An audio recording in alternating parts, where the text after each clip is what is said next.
Добро вечер и добре дојдовте во новата епизода на Седмица. Како сте ми? Се надевам добро.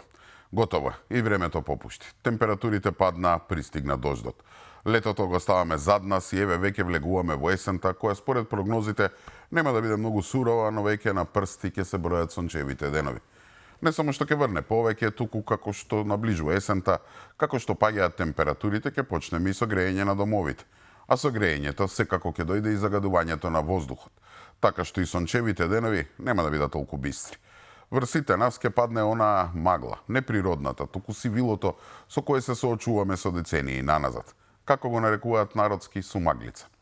Оние од вас што живеат по селата или градовите што се на повисоко или близу шума, колку толку ќе видите сино небо. Ние останатите во поголемите градови, како Прилеп, Битола, Тетово, Струга, посебно Скопје, веќе треба да се збогуваме со небото. Може би повторно ќе го видиме некој ветровит, студен зимски ден или дури напролет. Но ние тука во Скопје, во изминативе 4 години, за време на мандатот на она Арсовска, што се не минавме, така што нема нешто што може да не удри толку силно, а да не го преживееме. Поголема катастрофа од неа нема. Мислам дека дури земјотресот од 63-та година му нанесе помалку штета на Скопје од оваа личност.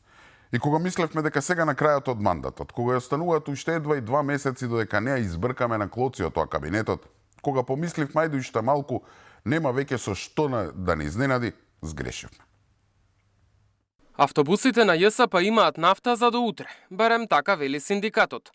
Откако вчера град Скопје информираше дека фирмата која го снабдува предпријатието со гориво ја прекинало испораката, а компанијата рече дека им должат над 10 милиони евра. Се отвори прашањето дали и како ќе функционира јавниот превоз во главниот град.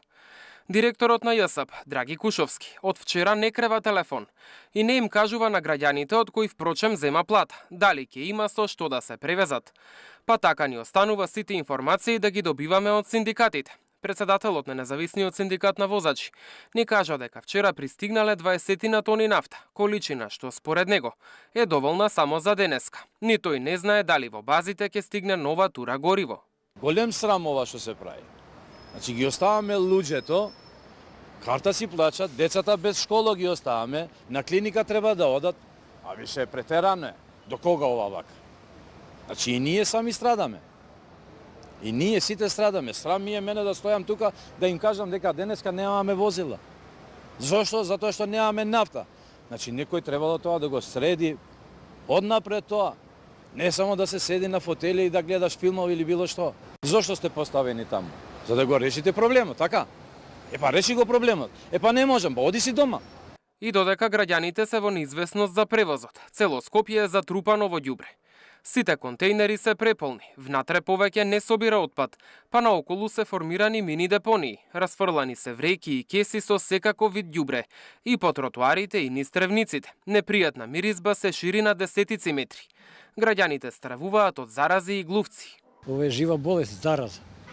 Ја не знам што е причината, недела дена секаде низ градот се вака преполни контейнерите. Кај вас колку време не е собрано ѓубрето? Недела дена. Народот нема кај да фрламе ѓубре, све смрди. До контейнерите ѓубрето го ставам. Еве се гледа самото, се гледа све. Мизерија. Не знам што да кажам. Колку време не е собрано ѓубрето? Па претпоставувам 2 недели, 3 сигурно. Секаде има кај што помина по контейнери се полни, преполни. Мириса. Кој е тој што не му пречи? Сите сакаме да биде чисто, чист град да биде, ама и до луѓето и до надлежните.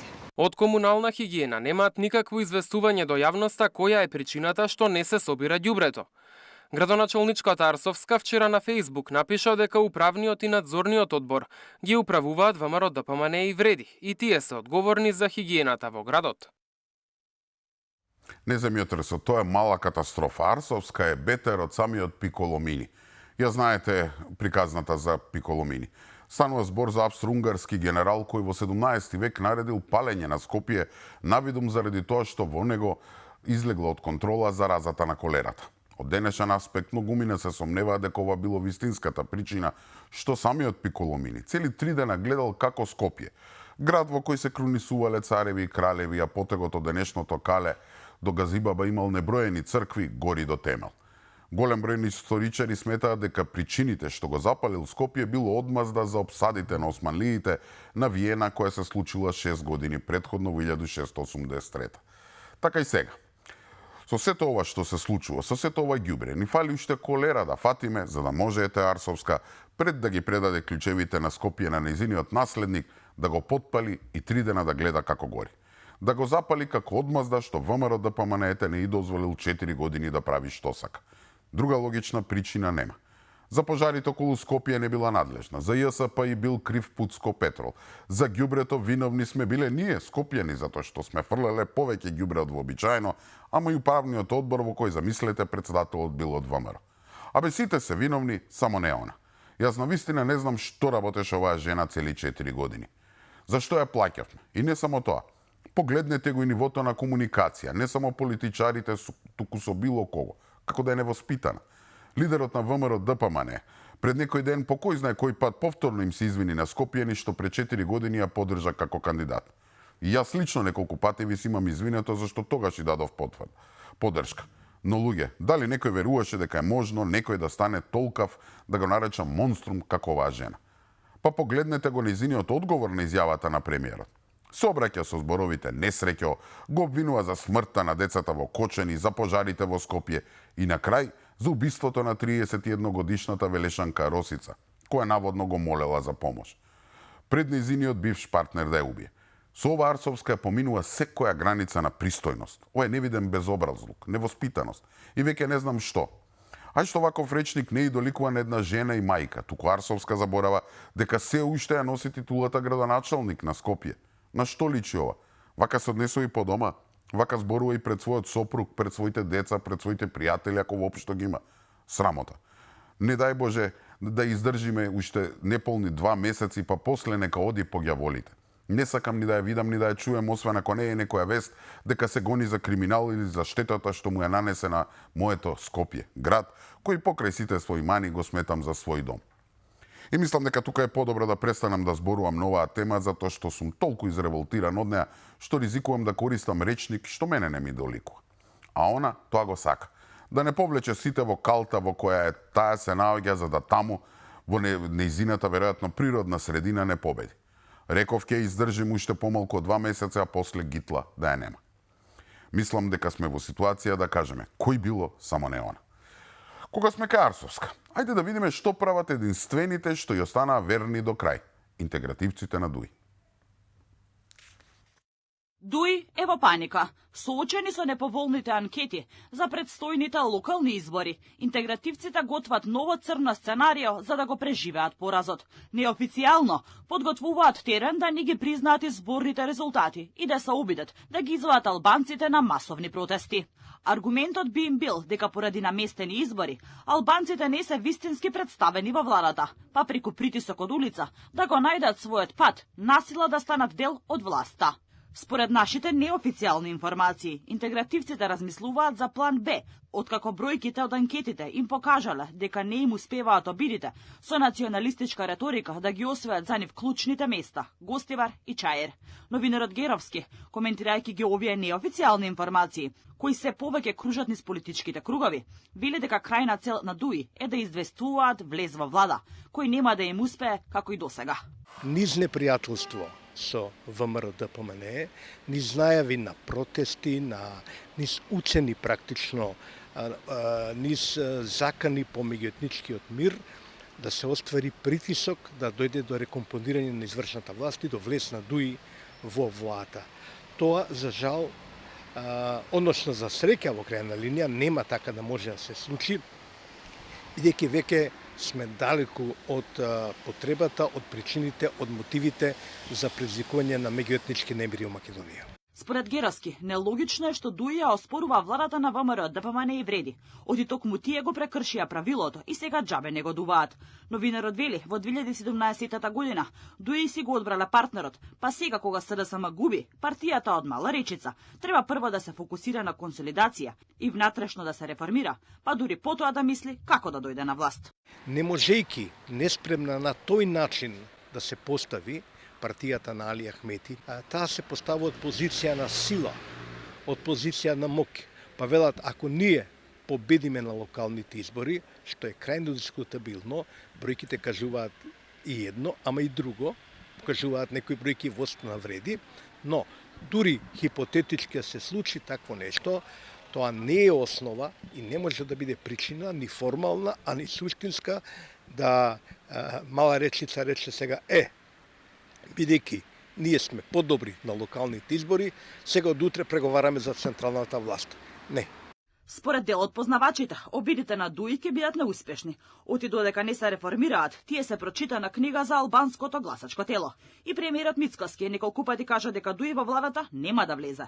Им порача да престанат со манипулации и лаги. Оти владата на ВМРО ДПМН не преговара со партија која 2 децении не направила ништо за државата и се богатела на грбот на народот. Јас мислам дека веќе нема нешто со која Ахмети и ДУИ ќе можат да ни изненадат.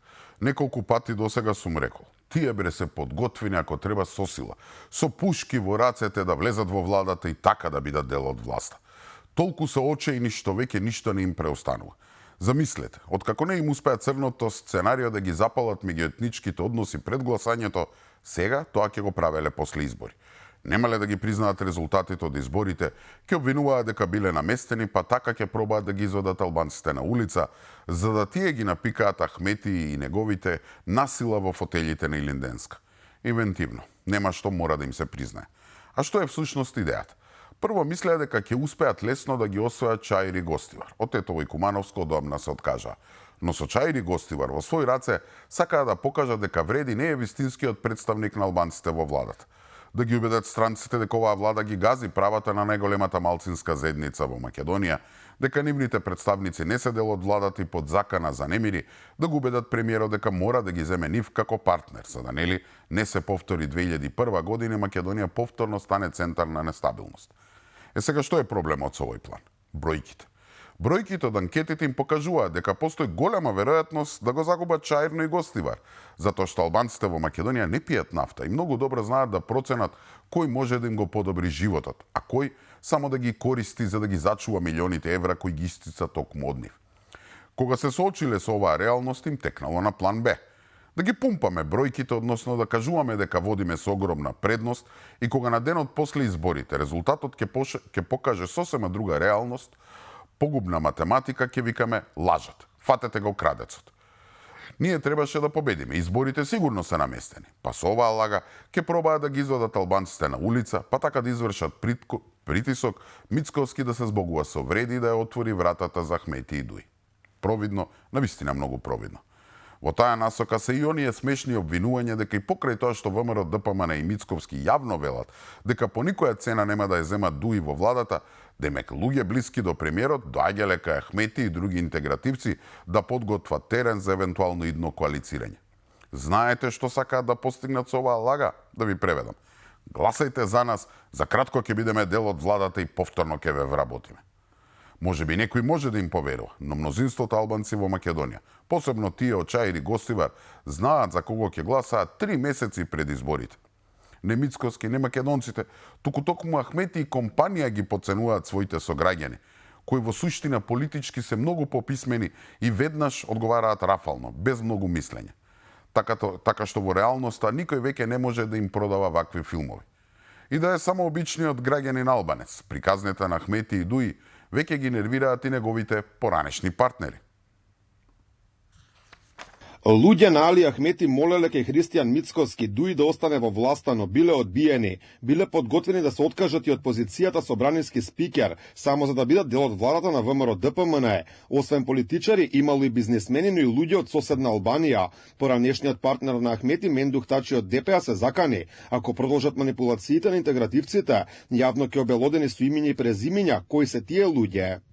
Ако отворат уста уште еден збор, тогаш на следниот јавен настап ќе кажам колку пати го молеа Мицковски, кои со имиња и презимиња, бизнисмени од Скопје, луѓе од Албанија, колку се поклониле и како се согласиле да влезат во владата дури без претседател на парламентот.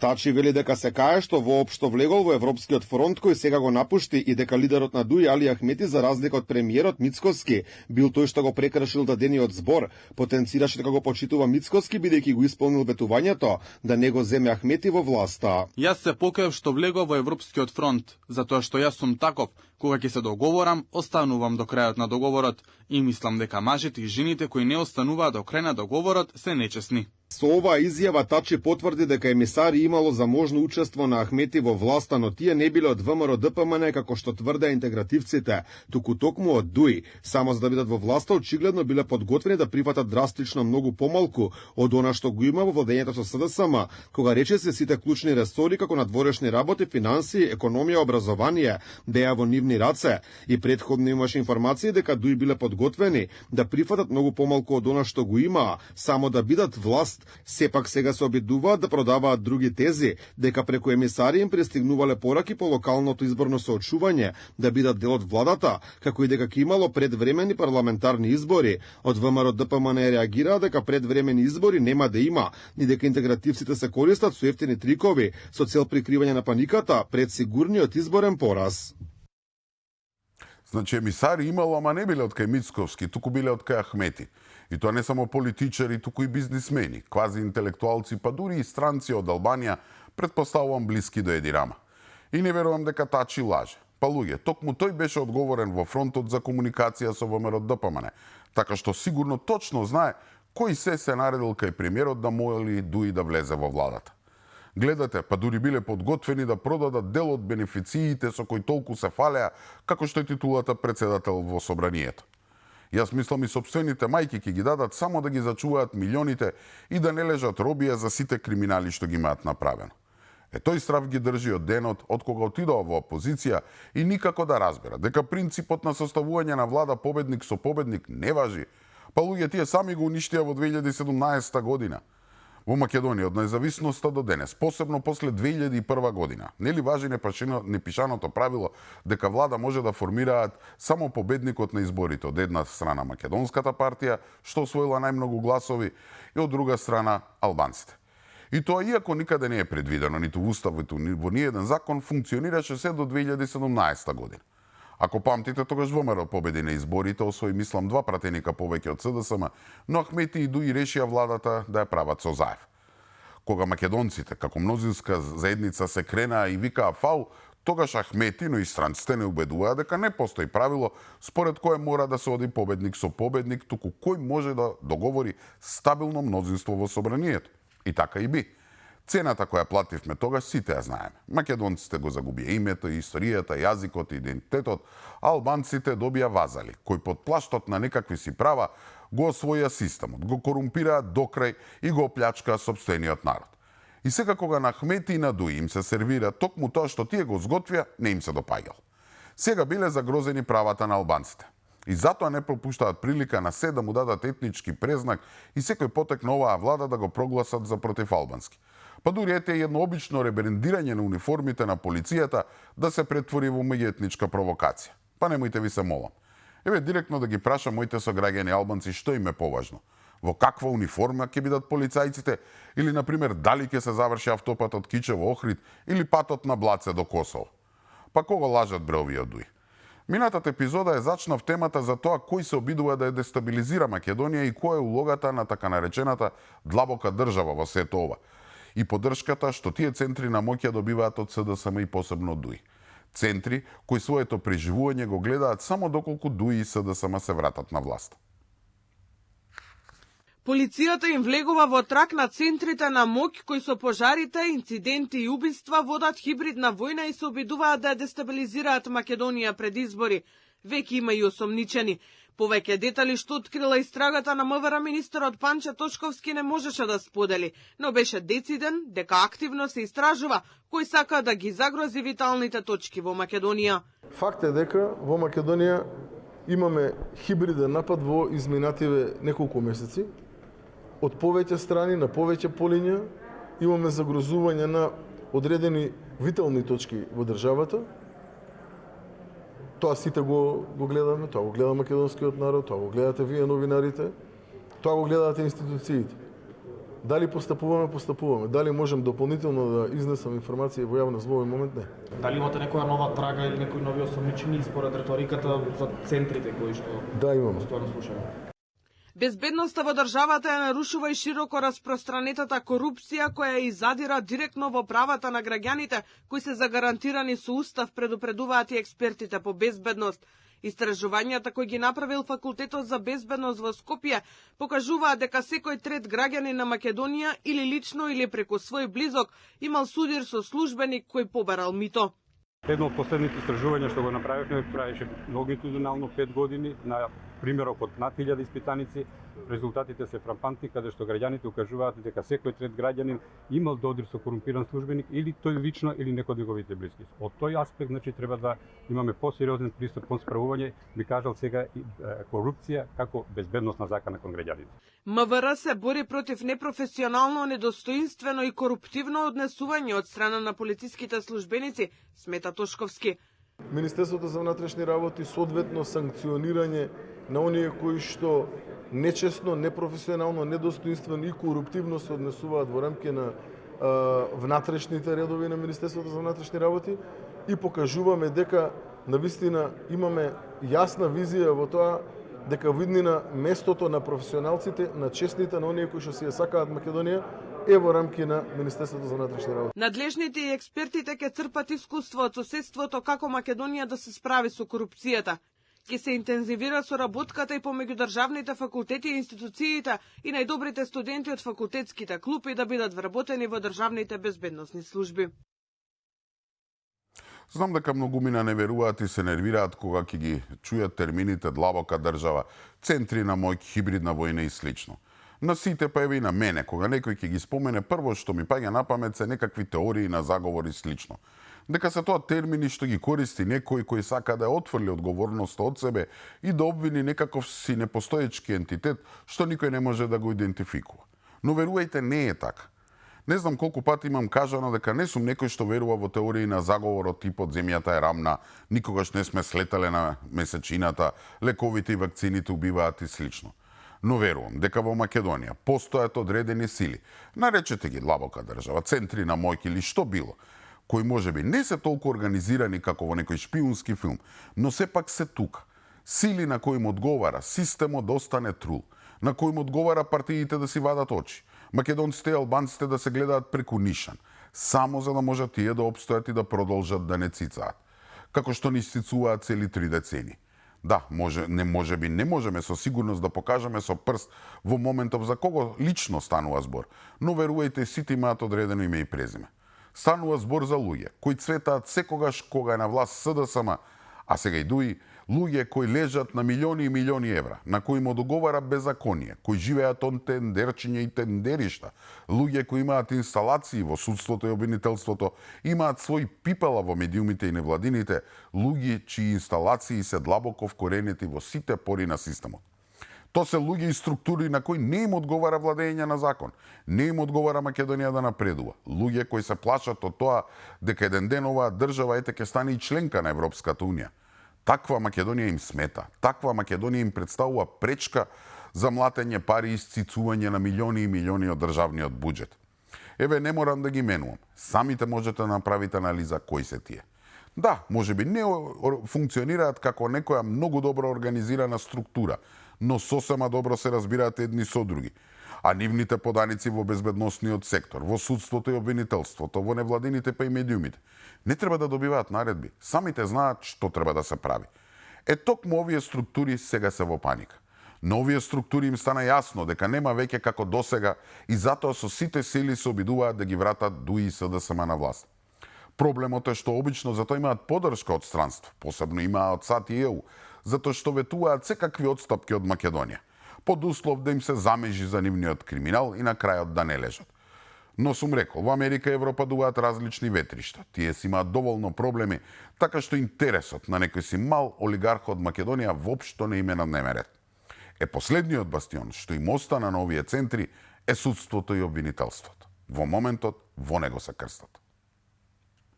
Судиите и обвинителите не ги заслужуваат ниту сегашните плати, камоли покачување. Премиерот Мицкоски не попушта. Вели владата е целосно посветена на реформите, но делот од реформската агенда кој се однесува на зголемување на буџетот во судско-обвинителскиот систем не може да се спроведе.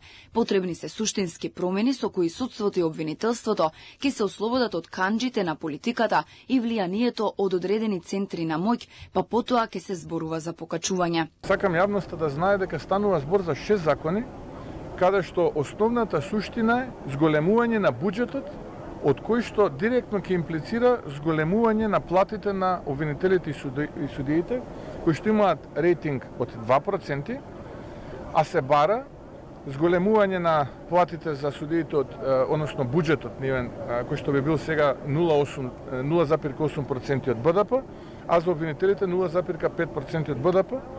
И секогаш чувствувам некаква мачнина, бидејќи тие и овие сега плати што ги земаат не ги заслужуваат. Од областа на правосудниот систем се работи на повеќе закони, меѓу кои и законите за јавни обвинители, судски совет, за обвинителска служба, судска служба.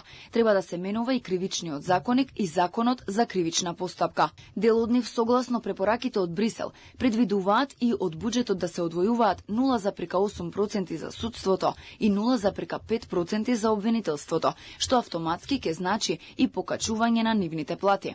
Од 6 закони предвидени во судско-обвинителската сфера, само ова е пречка за да влезат во процедура. Според проценките на Мицкоски, тоа би значило трошок од повеќе од 100 милиони евра годишно, двојно повеќе од постоечкиот. Владата претходно најави дека ќе направи компаративна анализа со неколку земји членки од Европската унија, како Франција, Германија, Унгарија, Хрватска, да се види колку тие земји одвојуваат од буџетот, пошто ќе се најде адекватно решение. Законите треба да се донесат најдоцна до крајот на годинава. Потполно се согласувам. Повеќето од овие судии, наши судии и обвинители не ги заслужуваат сегашните плати, а не пак покачување. И да не бидам погрешно разбран, мислам дека судиите и обвинителите би требало да ги имаат највисоките плати во државата. Не само плати, туку можеби и други привилегии. Само така може да бидат отпорни на разноразни искушенија или на разноразни обиди за подкупување. Судството е основата на секое демократско општество. Без независно судство нема да има ништо. Ни правда, ни заштита, ни развој, ни економија. Едноставно ништо. Но не ова наше судство. Судство кое во своите мали джебови го држат СДСМ и ДУИ. Секако тука има многу исклучоци. Имено не се сите судии исти. Зборувам за оние судии што нели ги фаќа пролив или некој вирус секогаш кога треба да се разгледува предмет што се однесува на бившите функционери на СДСМ и ДУИ. Судии кои сметаат дека за онаа лекарката од онкологија доволно е да ја дадат само условна казна и покрај тоа што индиректно учествувала во своевидно, па слободно ќе го наречам, убиство на луѓе болни од рак. Луѓе, колку чини еден човечки живот за некои наши судии. И доста со она не смее да се коментира судска одлука. Од каде е тоа правило? Што демек, судиите се целосно безгрешни, не баре ангели симнати од небото се, па ете не можат, ненамерно, тука ете не можат дури ни случајно да сгрешат. Па немојте ви се молам. Што? Да не ја коментираме ни онаа одлуката на судот со кој убиецот на 31 годишната Росица од Велес пред да ја убие добил само условна казна и повлекување на мерките? И замислете сега, како тој трул систем се брани? Измислуваат наводна порака дека Росица лично му пишала на министерот Тошковски да ја помогне, а тој ја игнорирал. Па каков болен ум треба да имаш за да измислиш вакво нешто? Дента кога се појави и наводната порака, седиме со колегите тука со Алфа на работа, една колешка ми вели, не ми се верува какви се луѓе има во оваа држава да измислат ваква порака со ваква содржина за ваков осетлив случај. А јас се одговори, за жал да, во Македонија има такви злобни луѓе. Што ичне име гајле кого ќе повредат само за да се истераат својата агенда. Ако може онаа фигуретинка од Арсовска да го обвини премиерот за жртвите од Кочани, за пожарите, Дрисла и Трубарево, за сите собраќајки за убиства и слично, зашто да не може некој болен ум да изфабрикува една обична фотографија? И да биде ситуацијата потрагична, СДСМ како главна опозицијска партија држи прес врз основа на некој си статус или слика на социјалните мрежи во врска со некоја си божемна порака. Не да имаат доказ, не да имаат оригиналната порака, туку информација од социјалните мрежи. Кое дно? Па мислам дека јас што сум целосно неписмен еве за користење на било какви алатки за Photoshop, да не правиме муабет за фотографија што може да ја спреми чат GTP, па може кој сака да направи ваква божемна фотографија. Или видете го случајот со посетата на председателката на Њујорк и незината фотографија со председателот Трамп. А бидиотиве потрчаа да обвинат дека се сликала со восочни фигури. Пониско амин. А што им е целта на сето ова? Целта е да се разводни секоја приказна. Целта е да се испере од одговорност судијата и обвинителот. И за виновниките да се посочи министерот. Колку и тоа е да е лага. Целта е со вакви лажни вести, со разни верзии, со разни приказни, да се скрие вистината за тоа кој вистински затаил во случајот. Не е виновен судијата што дал условна казна. Не е виновен обвинителот. Не е виновен етен и вештакот кој рекол дека потенцијалниот убиец немал психички проблем. Виновен е новиот министер, кој, замислете, и покрај судска пресуда требал лично да ја заштити жртвата. Па ако не и за секој проблем, сите да му пишуваме пораки на министерот Тошковски. Па магионичар да е човекот, мајка Тереза да е, нема да стигне на сите да ми помогне. Тоа е тоа судство. Тоа е тој трул систем кој не се дава и кој ќе стори се за да ја спаси собствената кожа. И сега кога новата власт сака да расчисти со овој последен бастион на криминал и корупција, судство кое патем има речиси нула доверба од граѓаните и чија реформа не е само желба на владата, туку обврска за која добија мандат од народот, има такви кои викаат фал, не може извршната власт да се меша во судската. Нормално. Кои се тие? СДСМ и нивните невладини сателити. Па нормално тие ќе се кренат. Ако падне овој нивни последен бастион, не знам колку од нив ќе треба да завршат зад решетки. Еви саме проценете. Колку од сите поголеми случаи или афери кои се обелоденија по падот на СДСМ и ДУИ добија разрешница? Истрагите за Соравија, криминалите во државна лотарија и бегалецот Груби, струмичкиот бизнисмен Ристо Крмзов, аферата прислушување, тапкаат во место или пак се движат споро со брзина на желка. А за некои афери нема ни истрага, туку само проверки. Последниот скандал со прислушувањето од минатата власт, ни државниот обвинител Куцевски, ниту шефот за организиран криминал Абази не мрднаа со прст. За бегалецот и функционерот на ДУИ Артан Груби и криминалите во државна лотарија од јавното обвинителство информираат дека истрагата е завршена, но понатаму не може ништо да се направи, бидејќи осомничениот е бегалец. Во тек е и финансиска истрага против осомничените и покрај тоа што надлежниот јавен обвинител ги издаде сите потребни наредби за распишување домашни и меѓународни потерници за двајцата осомничени кои се во бегство, меѓу кои лицето кое го наведувате.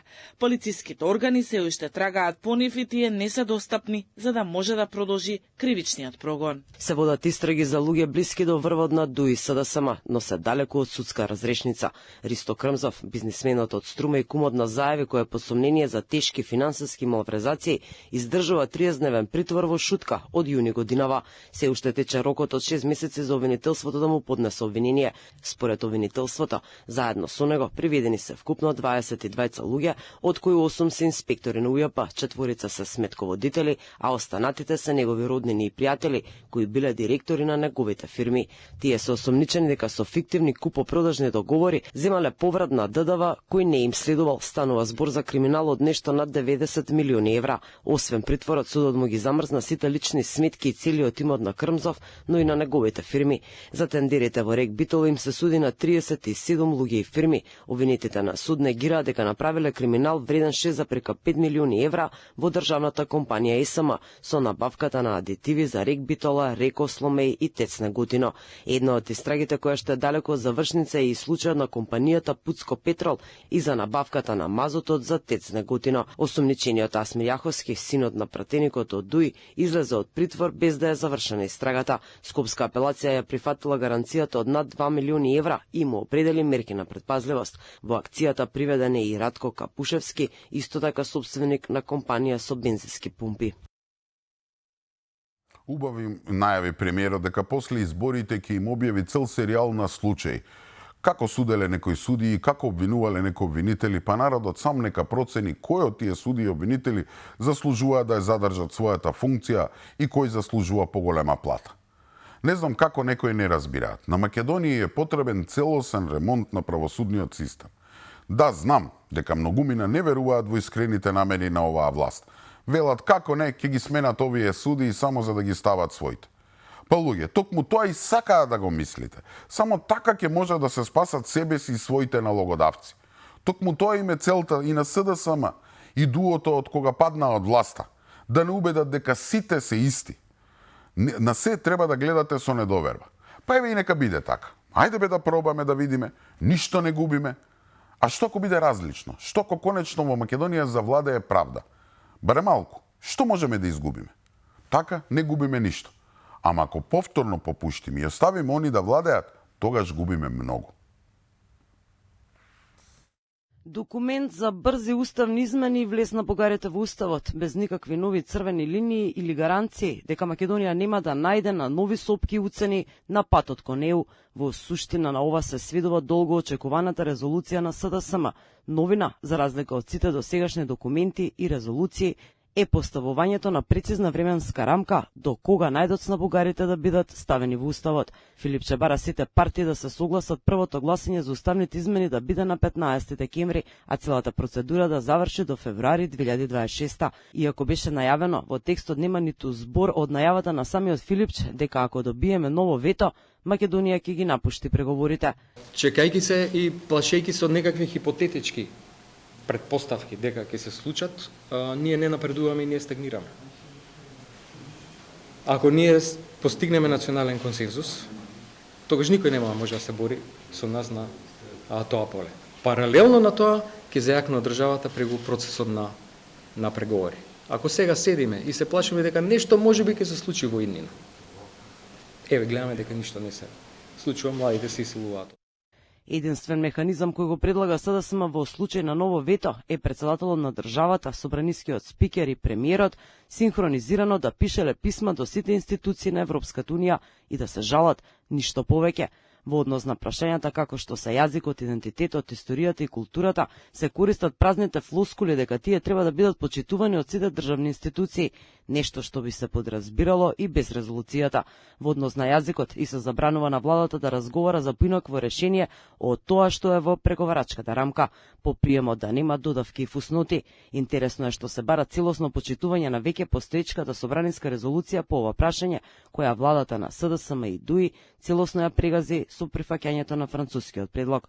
Иако веќе е познато дека премиерот и владата, но пред се македонските граѓани, се строго против внесувањето на бугарите во уставот, сепак Филипче се надева дека партиите ќе дадат придонес во содржината на резолуцијата и ќе ја поддржат, бидејќи владата, како што рече, досега не успеала да договори со ЕУ одложени уставни измени и да обезбеди гаранции. Ние видовме дека тоа не е прифатливо. Европските институции тоа го кажаа јасно на владата.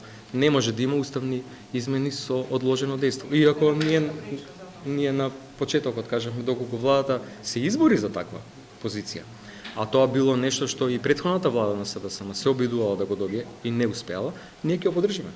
Вака како што е напишан текстот на резолуцијата, тешко дека ќе добие било каква поддршка од партиите кои се дел од власта, бидејќи во суштина со него само се бара владата итно да ги усвои уставните измени, нешто што го бара и Бугарија и Европската унија.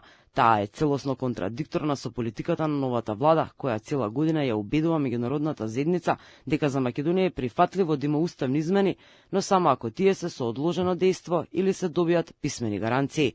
Премиерот Мицкоски во неколку наврати рече дека откако ќе го види текстот ќе се произнесе, но предупреди дека не очекува нешто различно од партија како СДСМ, која досега ги погазила сите црвени линии. Ни црвени линии, ни шарени, ни бели. Новата резолуција на СДСМ буквално не нуди ништо ново, освен патока со строго утврдени рокови во кои замислете, ќе ги направиме уставните измени и ќе ги ставиме бугарите во уставот. Толку. Поголемиот дел е препишан од претходната револуција, која патем СДСМ ја погази по сите страни и ја третираше како тоалет хартија, а се друго се само празни фрази, но и лаги од типот дека државата се викала Северна уште пред промената на името, но и тешки грешки кои повторно можат само да ни наштетат. Има небулози од типот дека владата и сите домашни институции се обврзуваат да го почитуваат јазикот, идентитетот, историјата и културата. Што значи побогова? Дека некој во самава држава не ги почитува јазикот и историјата? Да, можеби тоа беше владата на СДСМ и ДУИ, ама сега? Потоа се бара билатералните прашања и билатералните договори кои не биле поврзани со ЕУ или копенхашките критериуми да не биле одредница од кој ќе зависело отварање и затварање на поглавијата. Чекајте бе малку, кој е овде луд? А што е францускиот предлог? Што е условот за ставање на бугарите во уставот или условот за имплементирање на оние фамозни протоколи? како предуслови за воопшто да ги отпочнеме преговорите. Ако тоа не е ставање на билатералните прашања и договори, како одредница за преговори со ЕУ, јас не знам што е. Бугарите во уставот е дел од копенхашките критериуми? Па немојте ви се молам. Второ, пена ми фати устата. Не само мене, туку и на еден тон други интелектуалци. Дека со прифаќање на францускиот предлог и неговото ставање како дел од преговарачка рамка, владата на СДСМ и ДУИ прифати билатералните прашања или ете проблемот со Бугарија да станат европски услови и европски проблеми. 100 пати сум кажал, Бугарија е во право сега кога вели дека нема билатерален проблем со Македонија. Туку ние имаме проблем со Европската Унија. Тоа е таа непоправлива штета што ни ја нанесе СДСМ со прифаќање на францускиот предлог. И се додека постои оваа преговарачка рамка, ваква како што е, Македонија нема проблем со Бугарија, туку со исполнување на тие бугарски услови, но сега преточени како европски услови. Значи не исполнуваме европски услови. И сега доаѓаме до најсмешното од се. Памтите дека Филипче кога ја најави резолуцијата на говести дека во неја ќе има и одредница дека ако добиеме ново вето, Македонија треба да ги напушти преговорите. Го памтите тоа? Е сега во текстот на резолуцијата, знаете што е механизм за заштита од ново вето? Ако некој ни спушти рампа, ни стави вето, председателот на државата, собранието и премиерот да пишеле писма до европските челници да се пожала. Да, сериозно. Механизмот што го предлага СДСМ како заштита од ново вето е македонскиот државен врв преку писмо да плаче во Брисел. Додека 80% од резолуцијата е полна со вакви глупости, делот за уставните измени е многу прецизен. Владата до 25 ноември да се изјасни дали ги прифаќа постоечките амандмани за ставање на бугарите во уставот. Ако не ги прифаќа, да поднесе нови до 1 декември. Првото гласање да биде најдоцна до 15 декември и потоа целата постапка да заврши со конечно гласање до 10 февруари следната година.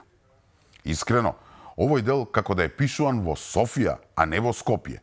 Изгледа дека резолуцијата на СДСМ е коспонзорирана од бугарската влада, затоа што, како што реков, освен барање за итни уставни измени, во неа нема ништо друго.